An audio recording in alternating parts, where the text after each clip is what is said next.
Now to the war in Iran, where Israel now says it hit more than 200 targets in Iran within one day. Here are three things to know about the conflict. Thousands of U.S. troops, including 2,200 Marines, are deploying as the war enters its third week. The Strait of Hormuz is effectively closed, trapping nearly 20% of the world's oil supply.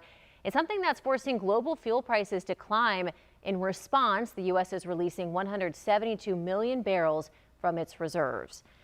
And a local activist group held a rally in downtown Jacksonville today, protesting U.S. and Israeli military actions in Iran. Protesters say the conflict overseas has local connections, including a Navy ship based right here in Jacksonville. Our Christina Burgess has more on the rally and the differing views on U.S. military actions in the region.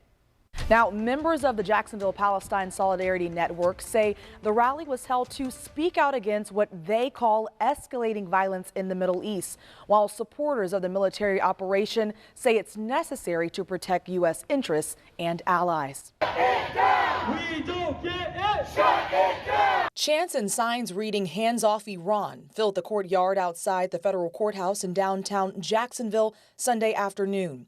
Ryan Delaney with the Jacksonville-Palestine Solidarity Network says the rally was held to oppose the war in Iran and what they describe as escalating violence across the Middle East. People in the region who are being attacked, displaced, and murdered, not just by Israeli weapons, but by U.S. weapons. Organizers say the conflict impacts Jacksonville, pointing to local military connections. According to the U.S. Naval Institute, 4 independently deployed guided missile destroyers currently operate in the eastern Mediterranean seas, including the USS Thomas Hudner from Naval Station Mayport. That's something that we want to make sure we are standing against, and we are going to continue to stand against until the U.S. ends this senseless war.